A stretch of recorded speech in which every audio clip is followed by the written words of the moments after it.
Washington Commanders have decided, after 1 year of Jayden Daniels, the window's now.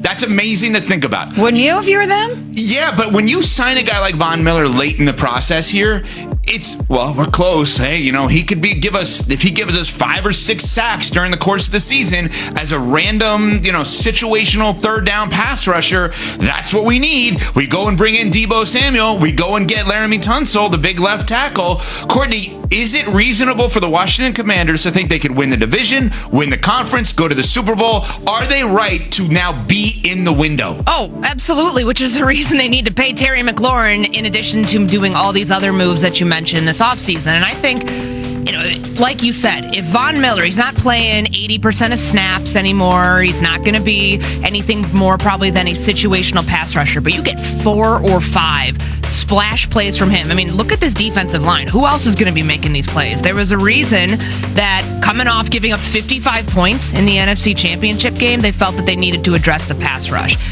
He's an impact player.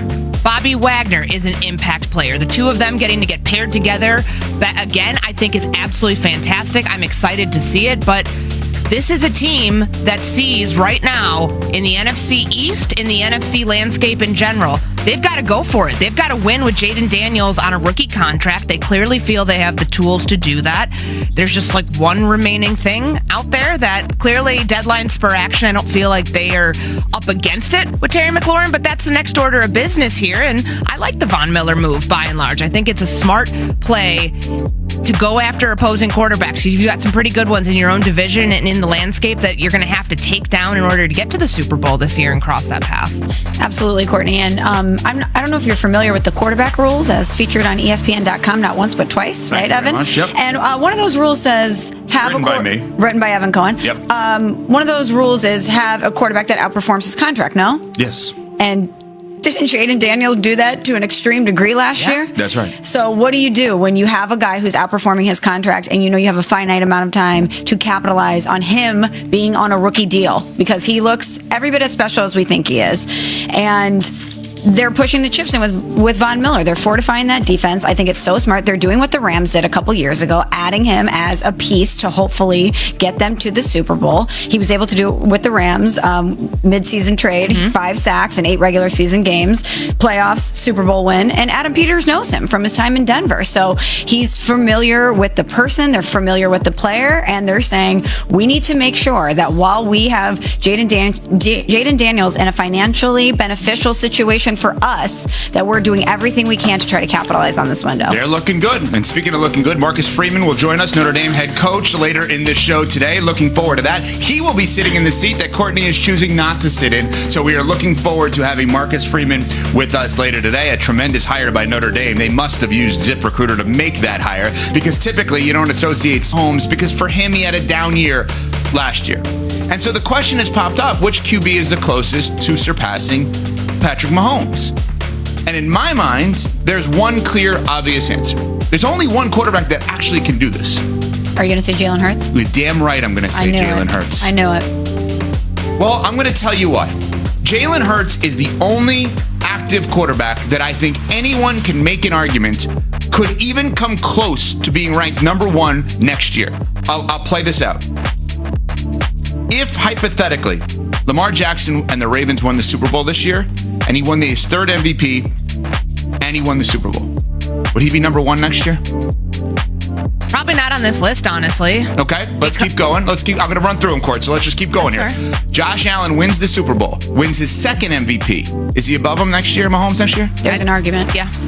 There's an argument. I think personally, before you even get to more, I think there's 2 quarterbacks that they would put over Mahomes. I agree with that. And did I name the 2? You named one of them. Okay. I agree with Courtney. If I know who her other one is, if Joe Burrow won the Super Bowl and was MVP, he'd have 1 Super Bowl and 1 MVP. And you're saying he'd be ranked ahead of Patrick Mahomes? And he will, yeah, I do. I firmly believe that. I think those are the 2 that if it changes this year, like you could see an active, real-time changing of the guard where the Chiefs aren't as formidable as they've been in the past couple of years of automatically being penciled into the AFC Championship game before the season even starts, it would either be Josh Allen or Joe Burrow undoing that for Mahomes. And I think that's wild, because I think there's only one answer.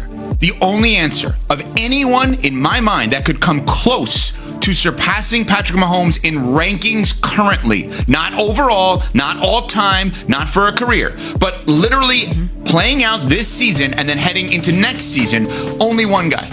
If Jalen Hurts wins a second Super Bowl, gets back-to-back, and would have been in 3, he is the only person, to me, that could come close to surpassing Mahomes relative to a current in-the-moment rankings. Let me put something in perspective. If Jalen Hurts wins the second one, he has double the amount of Super Bowl wins as Aaron Rodgers. He has double the amount of Super Bowl wins as Drew Brees. He has 2 more than Josh Allen. He has 2 more than Lamar Jackson. He has 2 more than Joe Burrow.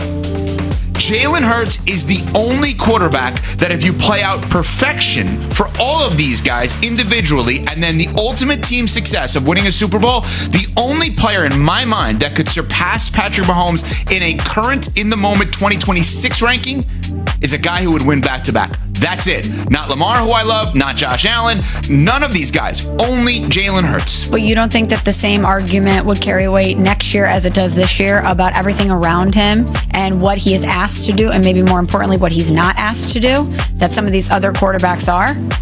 Well, I'll answer that question with the question. Because so much of their success was based on their defense. It was based on the line play. It was based on Saquon's success. Not taking anything away from Jalen Hurts, but there's a reason why on that list, coming off a Super Bowl where he won the MVP and outplayed Patrick Mahomes, and he's done that also in another Super Bowl that they lost, that he's still number 9 on the list. Right. So my question in return to your question for both of you is, if he were to win again, if the Eagles won again and Jalen Hurts was the Super Bowl MVP again, would that take that you just had subside? Would people then say, wait a minute, it's twice in a row, we can't just not give this guy credit? Well, Chiefs won twice in a row a couple years ago. And if the Eagles are able to do that, I mean, how many times have we seen in like a 5-year stretch 2 teams two-peat? Not often. It should, Evan, in theory, put Jalen Hurts above Patrick Mahomes. You make a perfect case for why he would surpass him.